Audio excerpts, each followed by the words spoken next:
Hello, everybody. Welcome to another episode of the Dragon Age Ascension or Dragon Age Season 3 Tabletop campaign. We are in session 16, and I hope that you guys are in for a little treat today because, as tradition, this is going to be our confessional session. If you don't know what a confessional session is, you guys are going to find out very quickly. But this is something that we've been doing for the last several campaigns, once per campaign, and I'm really looking forward to seeing what happens. So, as a warm-up to prepare our players for the confessional session, I'm telling them to think of some scene, any scene that their character was at least present for. Tell us what that scene is, and then give your confessional. If your character had an actual confessional, similar to what they do in real life in reality TV shows, what would that confessional be? And I thought that'd be very amusing. To help the characters or the players out a bit, I am going to do not just one, but two confessionals from two different characters. Any NPC that you think they might have some amusing insight on. Do you guys have any thoughts, any recommendations on NPC confessionals? I want to hear what the madman thought when Balm charged him and someone shouted out, "That's our masseuse!" Okay. Okay, that's my 2 cents. All right, Madman of Zazakel or Madman of Chaos is Ignore one. me, it's okay. Okay.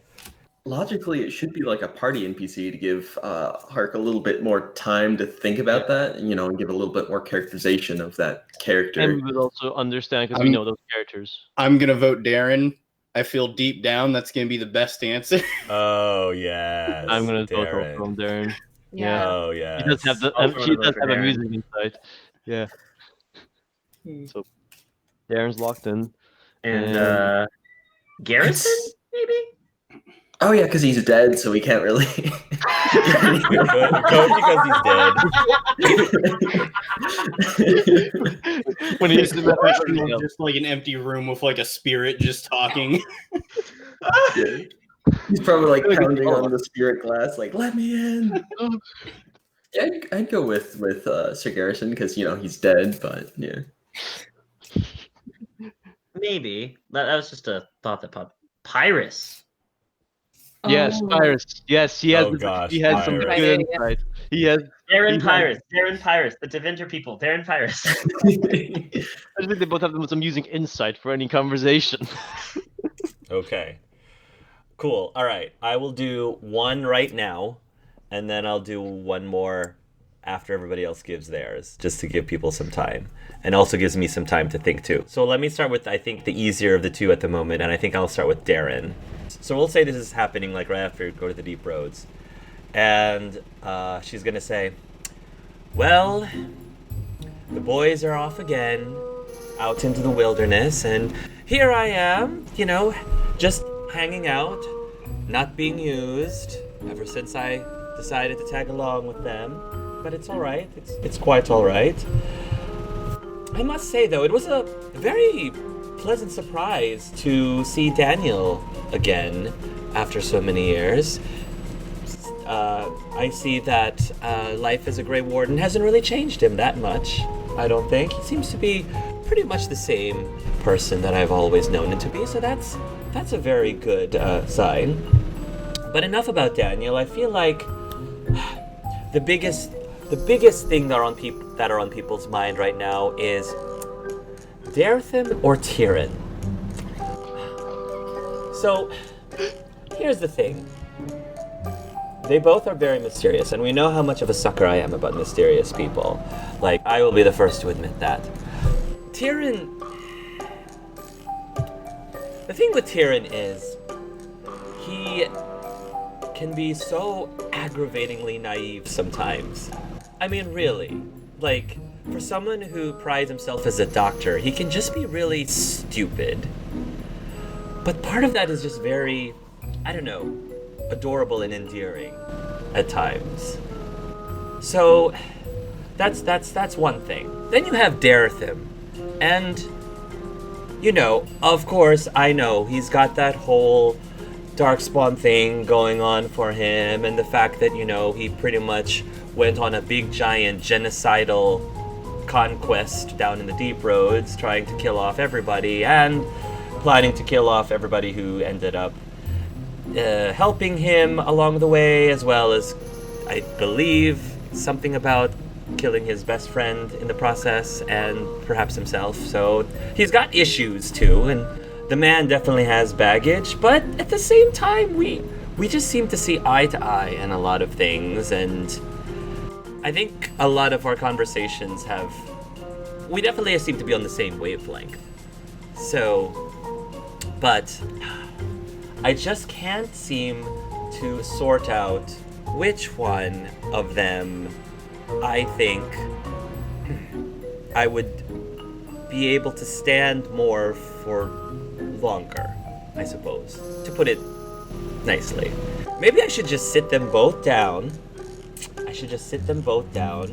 And just ask them to fight it out or something. That would probably be the easiest thing. Maybe some sort of like arena type situation. Maybe I can talk to Pasha about that. I would love to think that the Kunari have methods of determining this amongst her clan. Don't they have like sex doctors or something? I think she was mentioning something about sex doctors. I'm sure that if they have sex doctors, they must have some sort of protocol for things like this. You know what? Pasha is just brilliant in many ways, and I've always admired her. Part of me just started thinking, just forget about the boys and just go with Pasha. I mean, I don't think Athan would mind too. Heck, the three of us. Why don't the three of us just go off into the sunset with Valor? Yes, that's right. We'll throw Valor into the mix as well. I mean, I don't think anyone would judge, and if they did, well, they probably wouldn't be alive the next morning, and I can live with that. They won't, but I can. And that's Darren's confessional.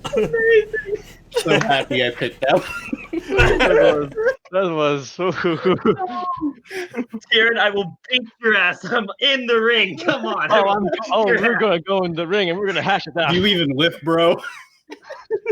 I will get myself buffed up. I will debuff your ass to the ends of the earth. And I will turn your ass myself. the maker. I will send you back 100 times and you get back to your wife. And remember, all I need to do is not take my freaking potion, and then you're blighted, and you're a Darkspawn, and you're gonna be dead. And whilst all of this is going on, Pasha's just got her arm around Darren and Nathan, just like, let's go. Let's go, harem. Yeah, as you're fighting Tyrion, someone seals your girl. What was that Callista said? Like, they're just gonna be off in their cabin, and you just hear this music. Let's Marvin Gaye and get it on.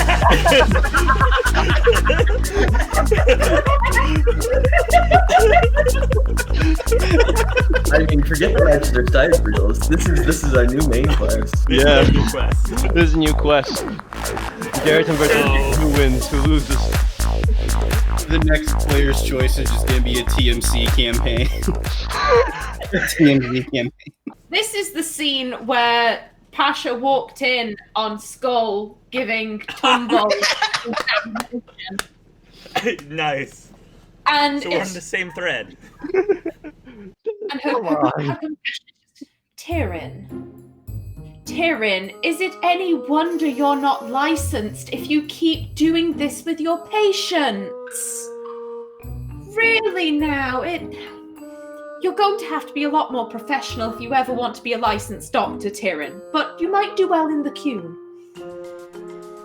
It's right after Darethim has revealed that he's over 12,000 or 1,200 years old. Over 1,200 years old? My goodness. Very well preserved, but I guess you can't really say that about the Darkspawn now, can you? Well, anyway, at least he'll help me with my accent in Ancient Divine.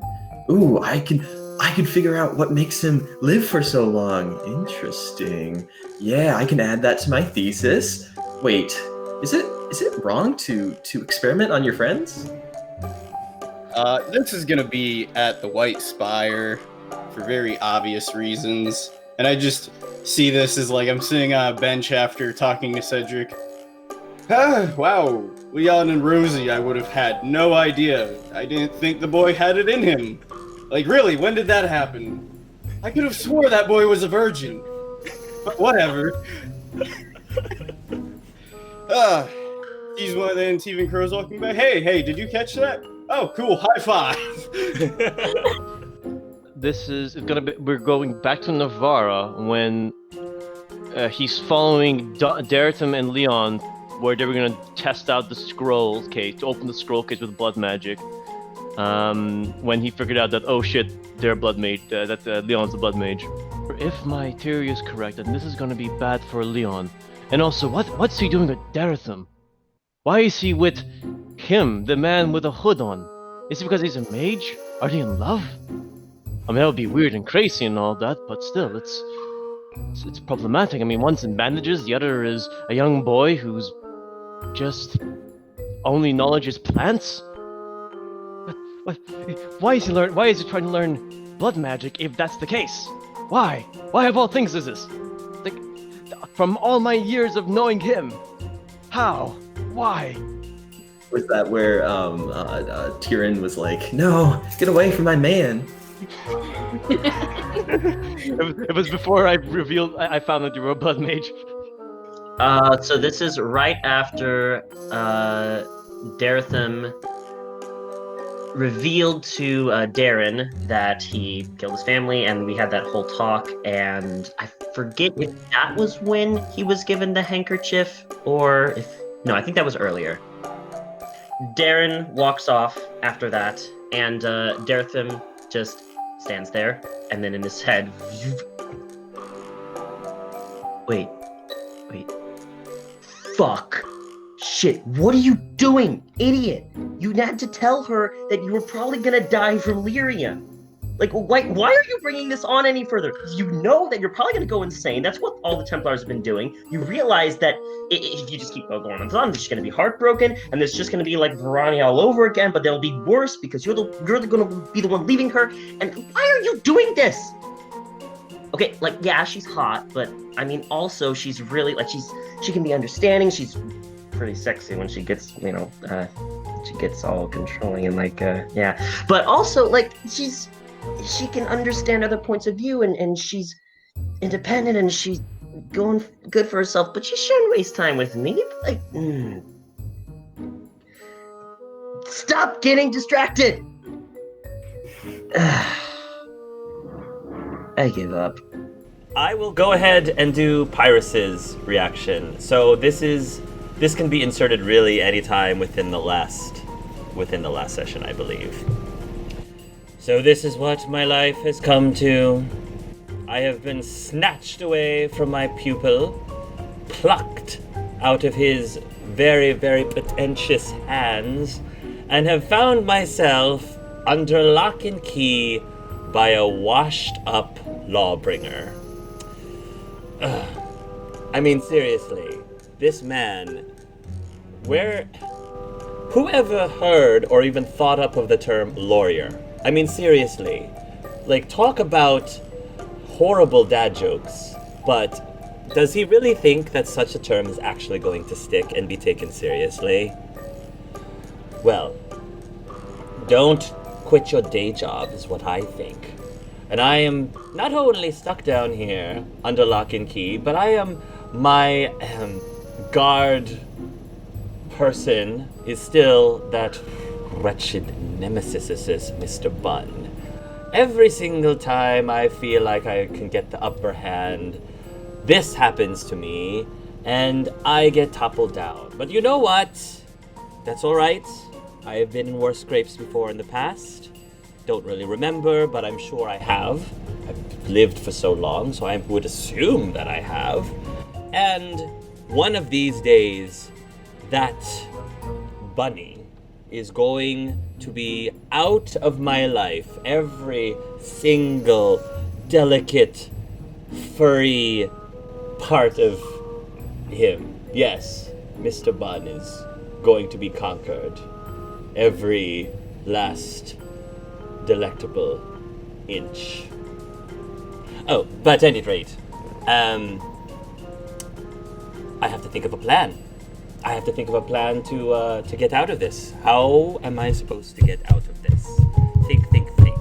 Let me go check my pages. And she's just gonna check out over the pages, and then he says, "Oh wait, oh, my hit list. Oh, this always gives me comfort. Let's take a look and see what we have here. Well, yes, there was Pasha. She was there, scratched off, and above that was Tyrion, and scratched off. Oh yes, I have to update this. Russo Laurier Alred. I think that maybe I can make an escape when he least suspects it. What's that? And then he like takes his little bookmark ribbon and like puts it up to the side of him, like he's like listening. A date? Who in their right mind would be going on a date with a washed-up lawyer? Oh, right. Yes. The crazy needle woman. Well, I mean, if he's into that, I suppose I can't judge. Maybe I should at least stick around for that entertainment and just find out how much of a stuff show, he didn't say stuff, by the way, how much of a stuff show that will end up being. And then, when his heart is broken, I can make my escape. Oh, hello, Mr. Bun. Yes, just over here, minding my own business, and yes, you look very good today, by the way. He'll end it. He'll end the conversation there. The only thing I would have said, it would have been perfect if he was like, "Oh wait, guys, scratch that one out." And he scratched out Sir Garrison. Oh, that's true. Taken care of. The only like real housekeeping thing would be, could I make one like 5-second trip to Narika first? Yeah. Okay. Go right ahead. The door will knock. Everything all right, Rousseau? Yes, I had to speak with Narika for a moment. Well, yes, Narika, and she'll like gesture for Rousseau to come in. We have a visitor. Oh? Ah, Mr. Alren. To what do we owe this visit? I just had a little bit of housekeeping to get done. So, do you have any way of like mailing packages or anything like that? I actually do have methods of delivering packages. Where would you like it sent? I'm gonna pull up, just like, I assume I would have found like a small box in my wagon just to put the water skin with Sir Garrison's remains left in it. I need this and this letter sent to the White Spire for Sir Ashwood. Oh, Sir Ashwood, that I can easily do for you. Absolutely. Do you do late night openings of the shop if needed? Typically, if I were at one of our major cities, I do have relatively strict hours. However, while we're out and about in the caravan, if there's anything specifically that you need, I definitely have no problem obliging. I need to pick up some new threads for tonight. Do you have anything? Really? Is this a special occasion? Is this your birthday or something? Yeah, it's not my birthday, but it's important. Oh, really? Well, maybe if you were to tell me what the occasion was, I might be able to direct you to some garments. He's gonna slowly stop, look at Pasha, then just kind of lean into Narika. I've gotta go on a date tonight. Did I hear that correctly? Roll a perception hearing, and roll a Russo roll a what is it? Dexterity Stealth? Stealth? Yeah. Pasha has no perception. There's a 12. 12 and 4 points stunned. Point. Okay, we'll see what Russo gets. Oh. 13. Okay, so then Narika will whisper back, "Oh, I see." Then she says, "Well, if you're able to tell me who it's with, I might be able to help you pick out something appropriate." A little bit of a blush. Violetta. Oh, yes. I think we have a number of choices for that then. I know her style. And with that, she will turn and say, "Pasha, if you could please excuse us, I may need to help Mr. Russo with a purchase. Some privacy would be nice." Pasha's just looking between the two of them like, what's going on? What did I miss? I couldn't really hear that. Could you repeat that, Russo? It's nothing.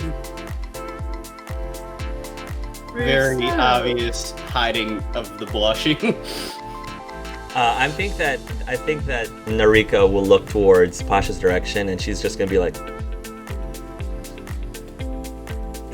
kind of just giving her like the eyebrows. Why don't you roll a communication roll, Pasha? Communication. 18 with a 5-point stun. Okay, you can kind of deduce just based on Narika's gesturing that she's implying that Russo essentially is going on a date. Yeah. You can- I think there's a moment and then Pasha's... Oh, okay. I'll give you some privacy.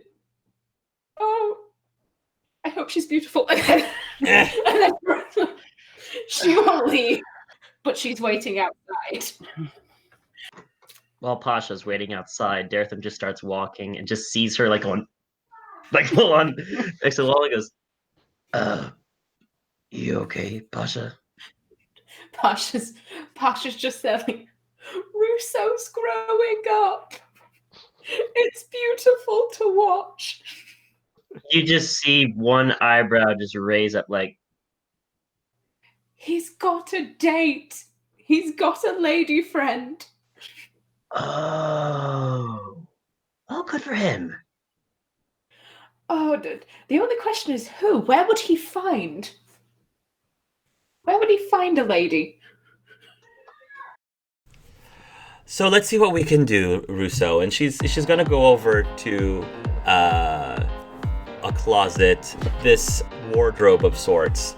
And it's really interesting because the wardrobe only looks like it's yay thick, but it clearly is one of those like magical wardrobes that looks like it looks way larger than it actually is. And so you know how she basically takes, you can already see some garments there. They're female garments though, but then she like starts to pull them around, and almost like in like dry cleaners, they have the little like It's the little police things. system. Right, exactly, the police system.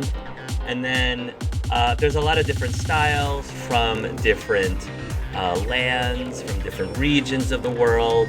And then she stops at this particular section of men's suits, basically. And she says, so Violetta has a very specific taste. She's got a very sophisticated palette when it comes to clothing. I have here a number of very traditionally Antivan dress clothes for you. Maybe one of these could fit you. And none of the suits are violet, but they are in that same like spectrum. So there's like a maroon, there's like a lavender, there's like a dark blue suit and like a dark red suit. What which color would you say strikes Rousseau almost immediately? I'm gonna say the dark blue if it comes with like a silver vest. Yeah. Cool.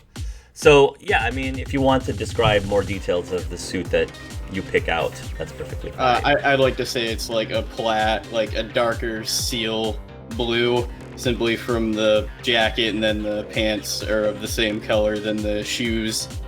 I would assume have like a bit of an inlay pattern on them where it's like inlaid lines like they're diamonding off one another. Then on the wrists there'd be like silver cufflinks, well on the elbows with like a blue, almost not a silver vest with like a blue trim on it. Okay.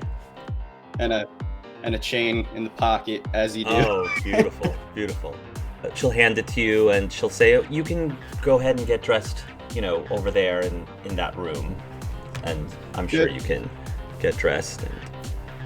And then when you come out, she'll say, wow, Mr. Alren, you look stunning. Yeah, well, I hope so. Is this anything like the suits that you wear at work? No, most of mine were pretty straightforward to the point, like you're going to the court and that's about it. That's true. This is a little bit more lavish, a little bit more ostentatious, but I think it suits you very well. Oh, thanks. How much do I owe you? We'll say,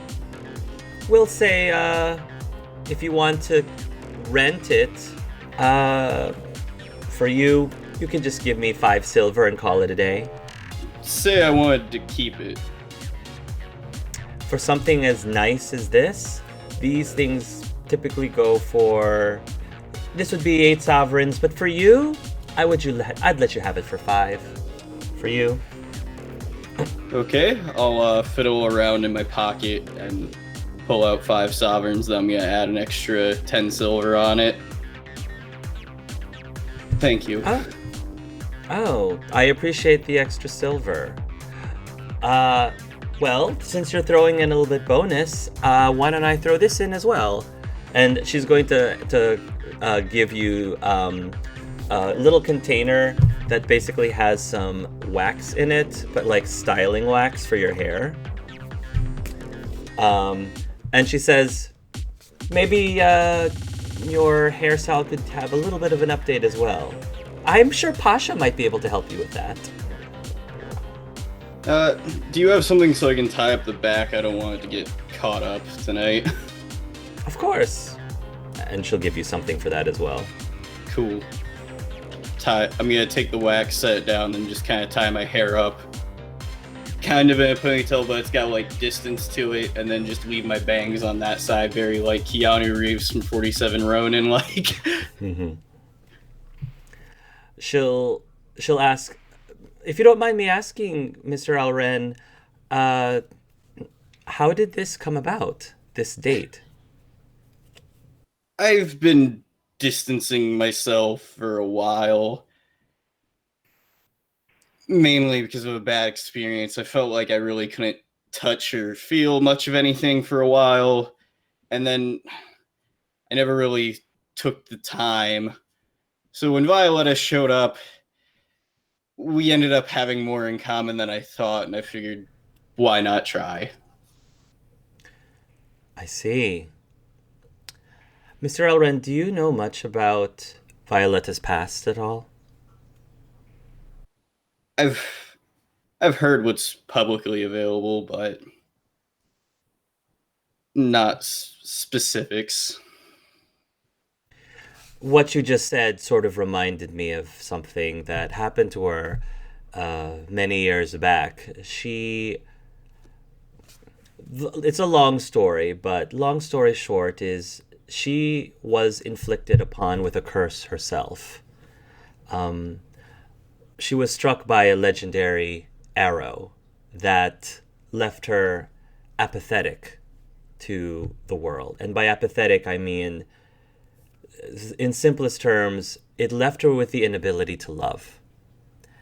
And left her in a place where she physically could not form strong bonds with people. She could not connect with people. She could not touch people, not in the physical sense, but just like you were just saying, that you were distancing yourself, and she sort of was thrown into that sort of distance. So what I'm trying to say is, I think that there is even more evidence of commonality with her than you may even think now. Huh. I'll have to keep that in mind. Let's just say that I've gotten to know Violetta very well, and I think that she definitely will appreciate someone like yourself who may understand that part of her life that really was very difficult and challenging. Yeah. Well, thanks again, Narika. I'm gotta get going, or I'll be late. Good luck. I mean that, by the way. Thanks. You're welcome.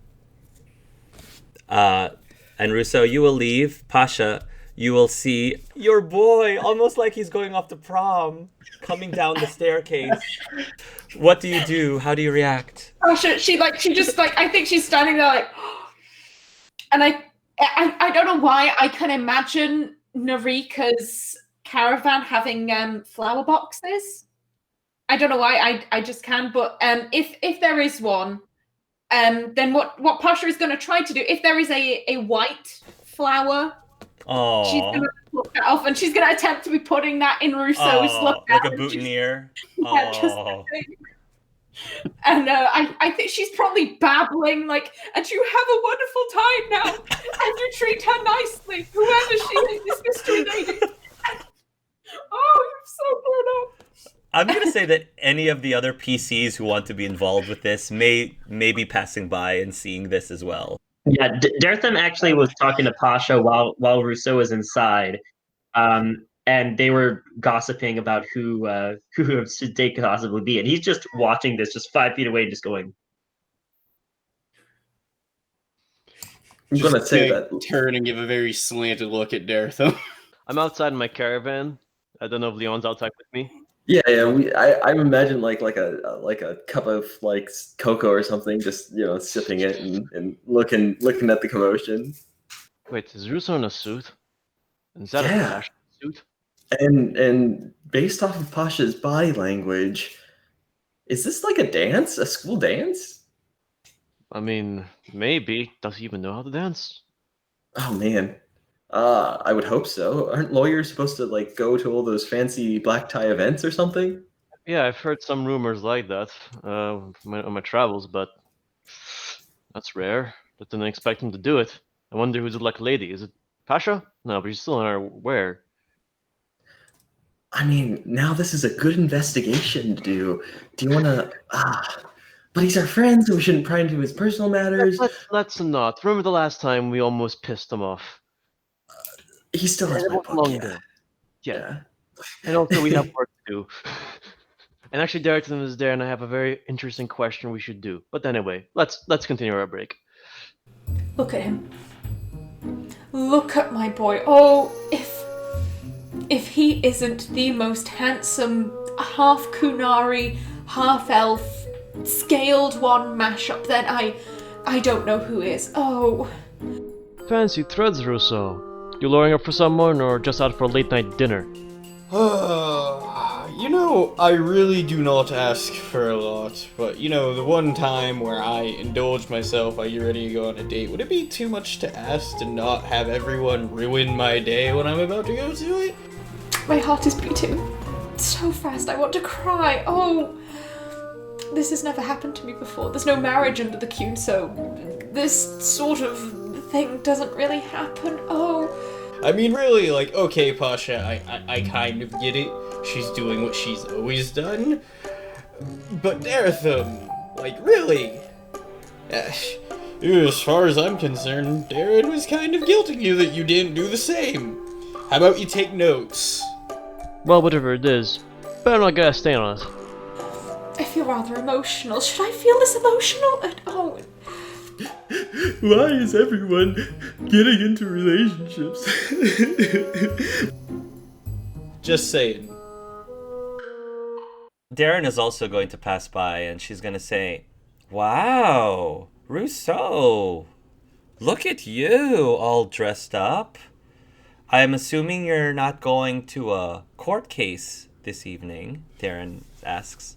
No, they don't tend to have those out in the middle of the woods. That would be interesting if they did. I'm getting sidetracked. No, I'm not.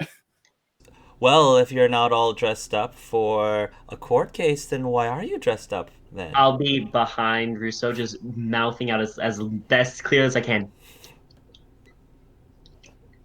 Just trying to say date to Darren without saying it. Darren just kind of looks you up and down and says, "Who's the lucky lady?" Just gonna take a scan over everyone. That's not really important. "It's all right. It's none of my business," she says. "But I think it's very romantic. It would be nice if somebody dressed up for me like that. I would love to see that someday," she says. I'm gonna turn and just look at Dartham that's been parroting over my shoulder. "Well, I hope you have a good time. Let me know if you need anything for the night." Yeah, I'll do that. And then I'm gonna slowly just walk away. Help me set this up. Like, Tommy, I don't know if you intended to be the one to actually set everything up yourself, or like, I'm not sure what. I did have a setup plan. I'll just go ahead and run through it with you. How I saw it was like, I'm assuming we got back like midday from the deep roads was what I was running with headcanon wise. After that, I was gonna basically, after it was all set up, make sure Balin's set up for the night, make sure Athon or someone's ready to watch him. Then I was gonna go talk to Ignaldo and be like, "Hey, kind of need a favor. Can you set up like the display gazebo for the night over here? Here's like 10 gold for your time or whatever." And then I was gonna have like dinner set up over there where like the moonlight's gonna be. Aww, that's so nice. Okay. And then was planning to pick Violet up and take her there. Okay. Well, speaking of Violetta, I'm going to say that after Rousseau has left and is, no longer in view of Narika's wagon, Pasha, if you're sticking around still, Violet herself, she hasn't gotten herself changed yet, but Violet herself will actually be coming to Narika's wagon as well. And she will greet you, and are you right outside the wagon, or are you back inside the wagon, or? I imagine that as soon as Rousseau leaves, Pasha's dashing back in to be like, "Tell me the secrets, Narika. Who is he going on a date with? I need to know." Narika says, "Well, if I was being perfectly honest, if you want to know, I feel like it shouldn't be coming from me. I feel like it should be coming from him. Aren't you particularly close to Rousseau? I would think that he would have no problem telling you." I know, but the fact he's being very secretive about it, I can't tell if he's embarrassed or maybe he thinks it's someone I disapprove of, but I can't believe that. He's so level-headed. He'd pick someone. Well, all I will say is that that it is a lady, and there aren't very many other ladies around here, and I'll just leave it at that. Okay. Keep your secrets, Narika. I'll figure it out. As soon as you say that, the door will knock, and if Pasha answers the door again, she's probably still closest to the door because she just came in. You will see Violetta out there in her normal outfit, and she will say, "Oh, Pasha, I believe. I'm sorry, I don't think that we've formally had a full conversation yet," Violetta says. Pasha, I think her eyes will glance towards Violetta's caravan with the creepy skeleton hands. And no, we haven't had a chance to formally introduce ourselves, Violetta. Yes, Pasha, do you need to come in? If you could please, that would be grand, Violetta says. Pasha will let her in. Violetta, good to see you. What can I do for you? Violetta says, actually, it's not something specific that I need from you. I was just wondering if I could speak to you privately, Violetta says. Oh, Nurik says. Of course. Pasha, again, I apologize for asking you one more time if we could have a little bit of privacy. It's perfectly fine. I have to go and try and figure out who Russo's dating, and she will. Of course. Violetta kind of watches as you go out the door, and they will shut the door behind them. I just wish I knew who he was seeing. Let's see. There's Maya and Ty, but they seem to be heavily involved with the Broma brothers. Wouldn't be Rosie. Violetta? I don't think so. He wouldn't go to Narika if he was dating Narika. Unless this were a double bluff. Narika, you sly dog, you.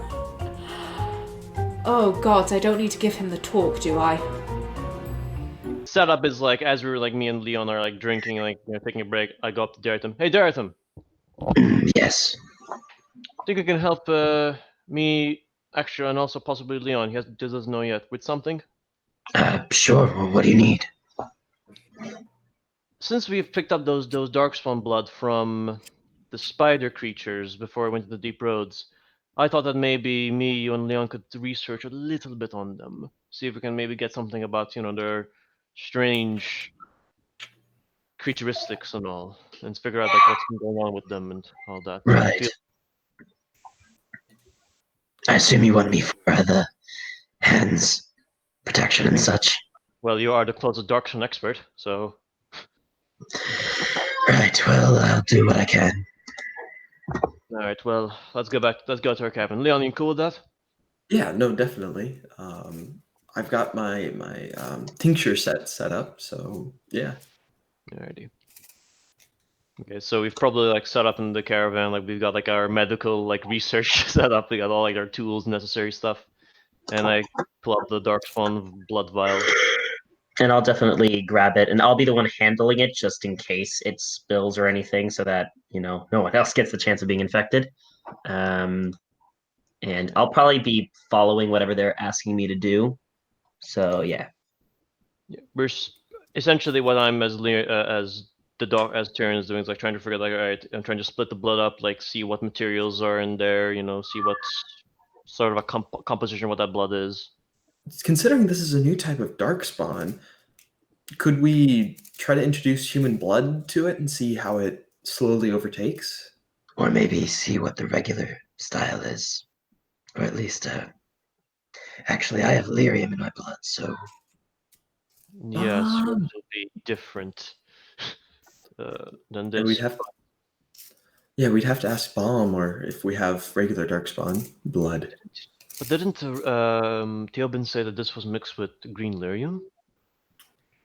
Huh.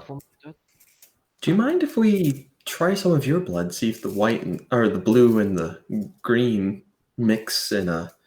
Daretham already pushes a vial that's filled forward. Can we, I guess, investigate how it changes? So you're gonna combine Daretham's blood with green with the green blood? Yeah, just I guess seeing them both individually and then seeing how they mix, maybe add some human stuff, maybe ask Balm for some regular awakened darkspawn blood, just figure out what the shtick is and what happens. Yeah. Okay, so what do you start with? What combination do you start with? Let's start Daretham and the normal and the Darkspawn blood we found, the green one.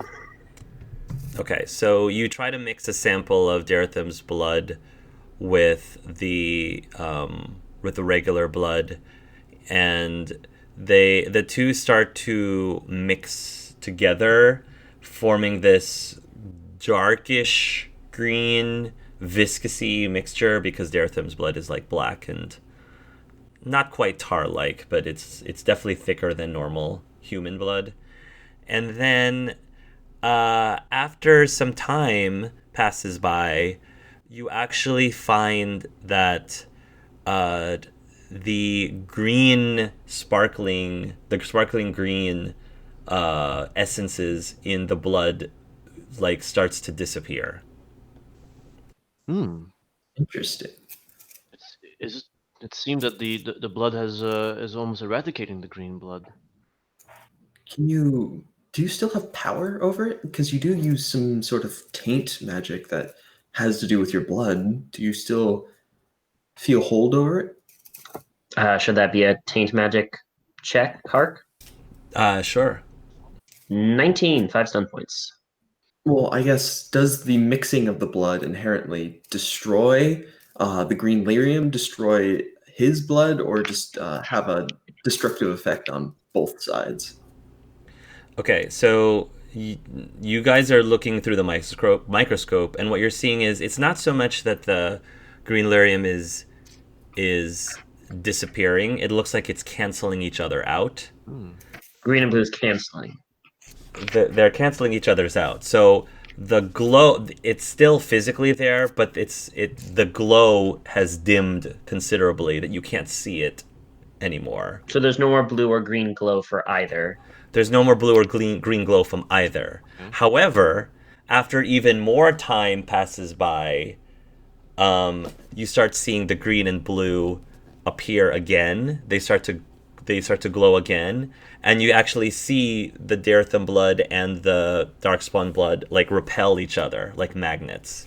And so you can no longer mix the two together unless you like shake it up or force it to. Like by default, it's almost like oil and water. But you can like shake it up if you'd like. This is Roll a blood magic roll, Leon. Ayo. 22 with 4% points. Leon, you believe that you can make the cancelization permanent with blood magic. Permanent. It feels somewhat similar to something I read in Pyrus. Maybe I could make it more permanent, but it would involve some blood magic. what you cancel the green or both? Yeah, I mean, I'm a little hesitant because Russo is now my handler, and well, I'm not supposed to be doing any blood magic without him. But I think the next sort of green darkspawn we have, let's try to capture him.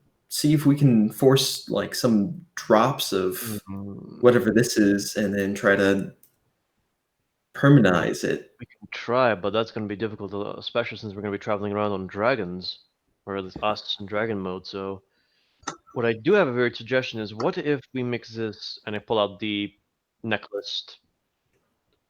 What if we mix the pure lyrium, this one, with the green blood? What effect would it have? Would it be the same effect as the darkspawn blood, or would it be more? Yeah. I'm gonna try that. Yeah, I'm gonna put like some more darkspawn blood, and I'm gonna put like the pure lyrium drink water to see like the effect. Is it gonna be the same effect? Is it gonna be different? Yeah.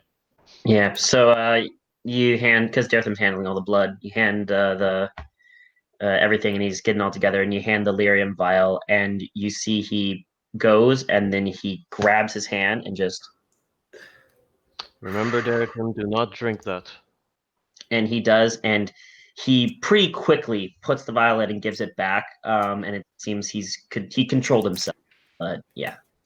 And as we see the effects, I'm gonna say, oh, did you all see about Russo? How about his threads? I did, yes. It looked like he was going to a school dance. He has a date. Oh, Well. that's pretty fancy for a date. I'm gonna be honest, I did not expect him to go on a date, especially what happened with. There's not a lot of options currently, no. Yeah. Man, I know what it's do you not think? Darren. I know it's not Darren. Okay. Of course, it's not Darren. Man, I don't really know anyone. Well, he came out of Narika's tent, so it can't be Narika. No. there's, I mean, I doubt it's Rose because she's still sort of with you, and you still have to fix your issues. I think my and Ty are going after the Tumble twins, but Right. Oh, don't throw my. Oh no. Oh, that's why. um, I mean, the only person I think he's interacted around long enough is because she's around Balin is Violetta, but I Why would he? Why would he go with a woman who's like, I mean, professionally, from what I see, a part-time guardian, and also well, a Pex cursor? have you seen her whole aesthetic? You know, like with the little bone hand things. Maybe he's just missing home. I mean, yeah, he could be missing Fair his enough. home. I mean, yeah, maybe he likes the necropolis as much as someone I might know. She does seem to be the fancier type. Maybe it's also just Russo because he is a pretty fancy man. Fair. He loves his jackets. And the new jacket he got looks, I guess, bonish enough for him. During this time, you're mixing the pure lyrium water into the blood, and as you're watching it in the microscope, it seems to react almost immediately. There seems to be like a sizzling happening between the two, and then you start seeing the green lyrium flecks actually glow brighter and brighter, and the little blood blood drop or whatever starts to grow very like amoeba like, and it's starting to like lash out very violently, and it starts to expand and starts to grow larger and larger I'm and gonna larger. put like a hat over the petri dish. You're gonna put a hat over it? Okay. Yeah, you put a Like hat over it. not like a hat, but like a glass like lid. I see. Okay, Yeah. okay. Yeah, and it's just starting to get. I'm going to activate Taint Magic mode and then use that blood, thus dissipating it, to just do like a curse on myself or something, just to basically force the blood to dissipate using Taint Magic, if I can. I'm gonna say, go ahead and roll your taint magic roll. Yeah. I'll just use my curse on myself or something. I curse myself, Oh no. and I think I succeed. Yeah, I should succeed. You will be able to use it up. Okay. So we don't do that. Absolutely not. Agreed. Whatever the green lyrium is, it managed to overtake the pure lyrium. Or the pure lyrium is fuel. That is possible. So we need a lot of Daretham blood bags, is what we're saying. That is no. Oh, are you gonna try blood mage from him just to take some of his blood and put them in the blood bags? This was supposed to be an intervention, right, Leon? That was Yeah. the whole point of This is what everyone said. yeah. Remember what they said back there. You don't want another angry Russo or a disgusted Pasha coming after you. I mean, I'm fine with that, but they're not, so. I mean, I'm fine. I'm just researching things.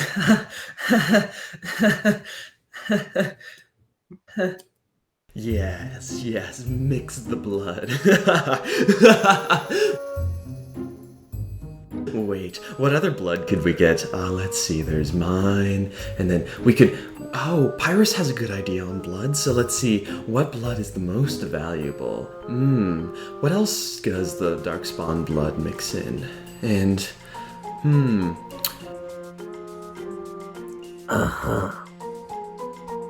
there was something about what those magistrates said about blood.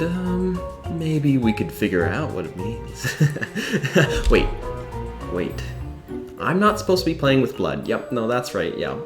I gotta check with Russo on that. But maybe... But Tyrion's like writing down these notes. Well, okay, so pure lyrium is fuel, but Deratim's blood mixed with pure lyrium manages to sort of be magnets. Okay. Gotta say, this green lyrium stuff is pretty strong. No, I got nothing else in my mind. I'd like to try with, like normal Darkspawn blood and then human blood, but, that can be later. If we Yeah, want to like Darks. bomb, Yeah. if he's willing to, give a Yeah, small he's if circle. Bom's willing to. Yeah, Bomb is willing to. Yeah, I mean, if you mix it with regular Darkspawn blood, the green lyrium blood seems to basically multiply into it. So basically, it's transforming the Darkspawn blood into more green lyrium blood, Okay. which is probably what you would be expecting anyway. All Could right. I use a blood magic check to see if it's a blood contagion and if it can be controlled or slowed or sped up or just any sort of control over how it spreads? And also, can I make a taint magic check to see if the blood is fundamentally changing or if it's still the same sort of blood? Yeah, go ahead. Roll your rolls. I got a 18 with 4 stunt points. 16 with 3 stum. Wait. Yeah, Yeah. there's So it is pretty much. I would call it a blood contagion. Yeah. Okay. And then to answer Daratham's question, it does change the blood. It does transform it into something new, which contains new properties. Yes. Okay. So, Russo. He's got this really amazing moonlight setup here. And I guess you're going to go over to Violetta's wagon to pick her up, you said? Yep. All right. You'll go over, and when she answers it, and Violet is always dressed very well, just by default. But she definitely has taken it up a few notches when she greets you. So her outfit is, I'm gonna say, similar to Morrigan's in Dragon Age Inquisition, only not as dark. Like, I would say she's got this brighter violet fabric on that almost like glows when the moonlight hits it. It's got this little bit of a shine to it, especially as she walks. It kind of like reflects the light off of the moon. And she's done her hair up quite a bit more stylishly than before. She has this beautiful single like curl, this beautiful curl that just cascades down like the side of her face. And she's wearing this very, I think, very alluring perfume. It's not overpowering. It's not like invading the nostrils, but it's got this like beautiful blend of rose and lilacs with a little bit of orange blossom mixed in. And I would say a touch of spice. Like, you can't quite put your finger on whether it's like nutmeg, cinnamon, but there's like a little extra kick in there at the very tail end of it. But it's a very pleasant scent.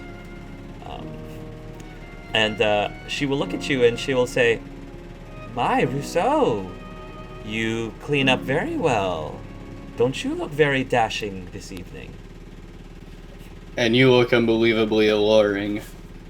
And I'm gonna hold out my hand to walk her down the steps.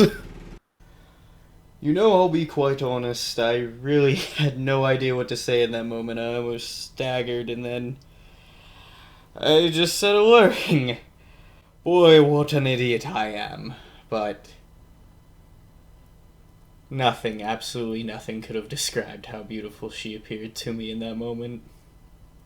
She will very delicately take your hand, and she has this lacy glove, very lacy glove on, as she holds on. It's very soft to the touch, and she will make her way down. The last thing that she kind of has, because you would say it's more for aesthetics as opposed to practicality, is she has this very lacy like fan that she kind of like fans herself a little bit as she makes her way down with you, and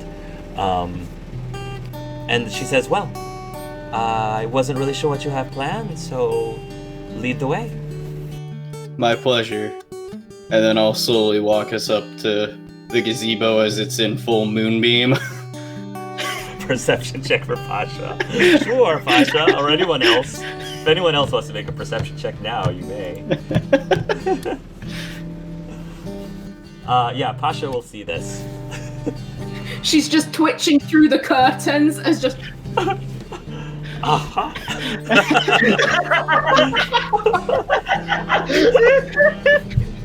It was Violetta. Of course it was. Has he not seen her carriage? It's pulled by skeleton hands, for God's sake. What is he thinking? What is he thinking when there is a perfectly nice girl like Narika just across the way? No, he has to go for skeleton hand lady. Rousseau. Of course, my date had to be the confessional episode. Of course, yeah. Beefing It's almost like it was almost strategic that way. I have everything with like white porcelain set up on the table, and then just a couple chairs set up. And Russo's more or less just made like small chit chat on the way there. I don't think it took longer than like 5-6 minutes to get there. Sure. And then has it set up, and then he moves the curtain back of the gazebo just so it has full display of the field outward, then sits her down. She'll gladly have a seat, and she's going to very properly, take a napkin from the table and just very, very elegantly, place it on her lap. Is there already, food on the table? I'd assume so. Okay. Do you want to describe what it is? I really had nothing planned for that, so help me. Well, I'm going to assume that maybe you could have asked Sir Athon to hunt for something. So maybe he found some venison. Maybe he could have found something along those lines. So let's say it's sort of like venison spare ribs or something that I'm sure Mai and Tai actually are very good cooks. So maybe they helped out with that. And maybe some sort of bisky soup, I would say, some sort of chowder. That might be something. Okay, and then would it be fair to say that there's at least a moderate quality level of Antivan wine bottle there? Yeah, I'm gonna say that gives you very, very major brownie points, because when she sees that, she says, "Wow, Mr. Rousseau, you didn't have to go through all this trouble. This actually is quite a nice brand of wine you have for tonight." Well, I've never had Antivan wine myself, and I figured why not get the best. Well, here, allow me to pour you a glass. And she'll offer to have you hand her your glass. And she'll very, again, delicately pour the beautiful red liquid into your glass and then hers. And then she will raise it up and say, "Well, I guess cheers to a lovely evening." I agree, and then just tap the glass. She will sip it very carefully, and then she'll set it down, and I'm going to say that you guys start having a very pleasant, dinner conversation. Is there anything specific that you will bring up over dinner, or talk about over dinner? So, I'll be honest, it's been a while since I've done this kind of thing. Is that so? She says. I find that very surprising.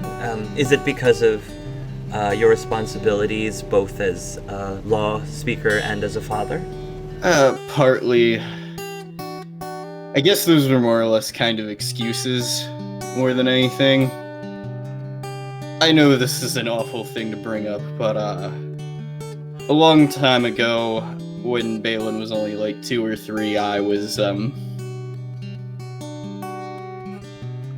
engaged to be.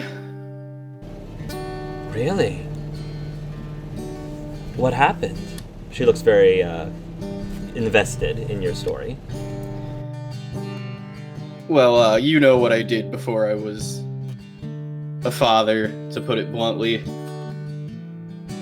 After I'd finally turned things around and I'd started making a decent name for myself, being a law speaker, I met someone And we did really good together. It's just I didn't come clean about the truth, and when I did, let's just say that fell things apart pretty quickly. I see. So she didn't know fully about what your occupation was at the time, let's say. Yeah. I'm sorry to hear that. It must be very hard to feel that you need to keep things private and secret from someone that you care about. Yeah. That kind of did some things to me. It made me feel like I just wasn't there half the time outside of being with Balin and going to work. Like I was living, but life felt like artificial in a sense. I know exactly what you mean. And the look in her eyes makes you feel like she's very genuine when she says that. And I just want you to know I wouldn't have tried this again if I didn't think you were the right person to do it with. She'll give you a smile. Russo, I've traveled many places. I've met many delightful people, and I know what it's like. Sometimes you think, oh, look at that girl. She's got all the pretty clothes, and she's got this beautiful caravan of people, and surely she must be living life to the fullest and having so much fun, etc., etc., etc. And yes, I'm not going to say that I do like my nice things, and yes, we do have many, many evenings of revelry with my caravan, which I do miss. But there's a difference, Russo, between being happy and being fulfilled in life. Because I would say that I lived a relatively happy life. But there are certain things that have held me back from feeling fulfilled. You go through life, sometimes you find yourself just going through the motions, and you just feel a little bit numb, and so the days sort of blur together. You have responsibilities, you have things that you have to do, and so I think it's very easy to get caught up in that. Since you opened up a little bit about your past, I guess I should share that I have dated a few people here and there. None of them resulted in anything majorly long term. I would say the longest term relationship I had was with a man, I don't know if you've ever met him, Bostwick Farron. He was actually Andrea's master back when Andrea was still in Trevinter. He was very pleasant. He loved life, the finer things in life, just like I did, but ultimately we parted ways, and one of the reasons why we ended up separating, we still became very good friends afterwards, after some time, but I wanted to have children. I wanted to have a family, and he wasn't really interested, at least not at the time. He wasn't really interested, and I respected that. I think shortly after, though, he realized that perhaps he already saw his servants as his children, in a way. I know that he was very close to Andrea in particular, and if you were to ask me, I would say considered her his daughter in many ways. But at any rate, that didn't help me at the time. So I think that by the time I was ready to move on and would have been given the opportunity to pursue having a family, it was around that time that I was struck by a curse that, let's just say, without getting too much into the weeds, made that pursuit very challenging and difficult. I'm sorry your dream got cut off like that. I think that I look at you and I see how you interact with Balin, and I think that it's too late for me to have a child of my own, at least biologically. And that's just something that that is a hex or a curse that I just have to live with. And I don't know, I guess I've always admired and envied your relationship with the boy. He's become very friendly with me, and I enjoy our time together, but the bond between a child and a parent, that I think must be one of the most fulfilling things that you could ever have. I don't think I'd be here today if I didn't find Balin and he didn't make me whole like he did. She takes a napkin and she sort of dabs her lip a little bit lightly. And she pauses for a moment, but then she kind of reaches out with her gloved hand and she kind of takes a hold of yours. And she gives it a little bit of a squeeze, and then she kind of just looks at you right in the eye and she says, "Are you sure? Are you absolutely sure that you want us to take him? Because if there's any other way, I can try to find another way." As much as I'd want another way, I don't want his safety at any real risk, and no one else like the Guardians can ensure his safety. Well, I will respect your decision then. As I said, I can't even imagine how difficult this must be for you.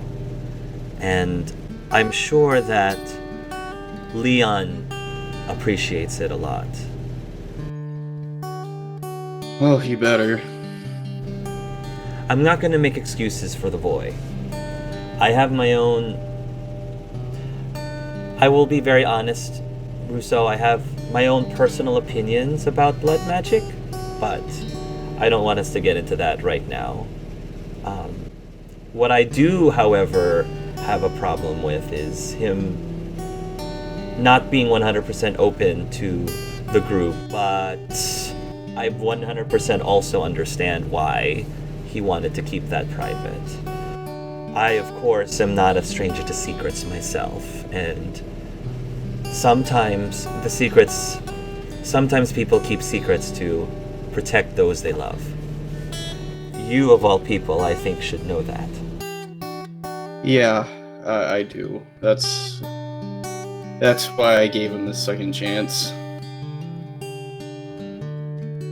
Everyone deserves at least one, is how I see it. How do you think you're doing with your second chance, Rousseau? I think I've done all right with it, though that's for everyone around me to decide.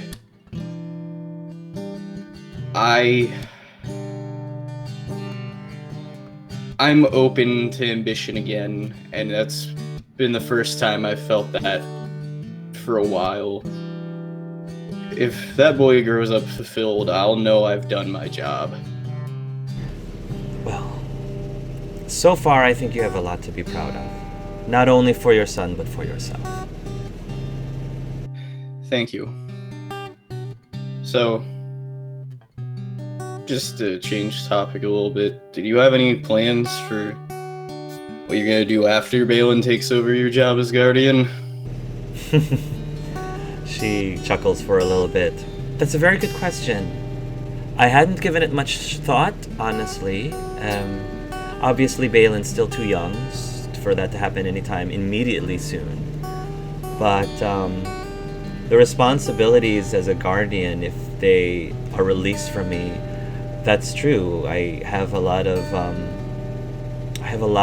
freedom, a lot of opportunity to do really whatever I want, to go wherever I want, to journey and continue seeing the world and continue, living life to the fullest. But I think I've come to the point in my life where I think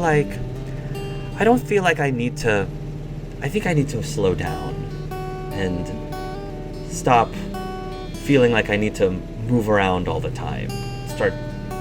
I think that when you live the life that I've lived in a caravan, sort of a nomadic community, you kind of start looking for something that will help anchor you. I don't know if that makes any sense. No, I get it. You spend so long on the move, just stability is what helps. Stability would be nice. I think that when you are someone like myself who deals with curses and hexes and how to break curses and break hexes, stability is really what keeps you sane at the end of the day. Have to agree. I think, Rousseau, if you don't mind me saying, that's what you give to your group. I see you as being an anchor, stability, and a very reliable, loyal, and dependable one. I mean, why else would you do what you're doing for your son and for Leon and really anyone else that you interact with? Russo kind of has a hairline blush, then kind of forces it down.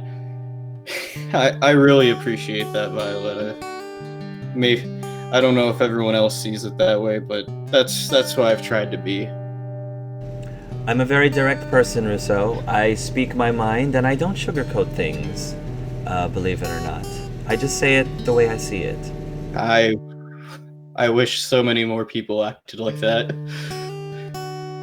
She says, I'm sure that would make your job a whole lot easier. She says, she laughs.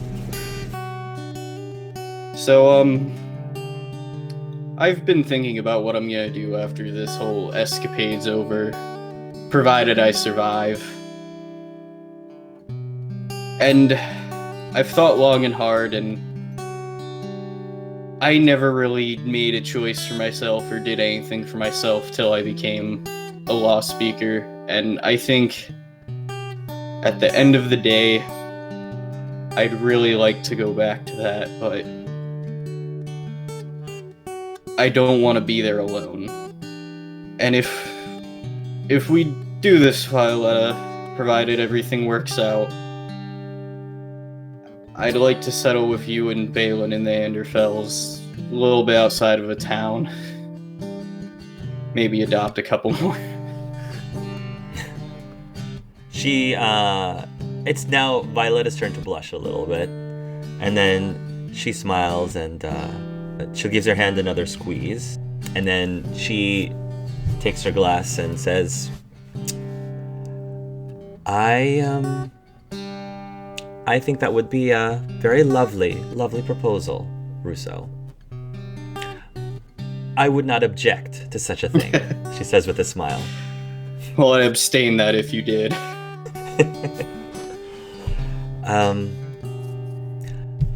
She takes her glass and she gives you a little bit of another of a clink of a cheers, and then when she finishes that, she says, Rousseau, let me show you something. She'll get up and then she'll offer her hand this time. I'll take it. You'll take it and you guys will walk and you're holding hands as you're walking.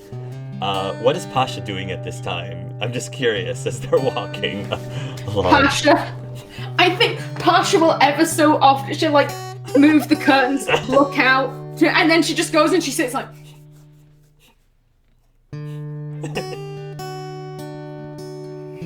And that's what Pasha's doing, just freaking out a little bit.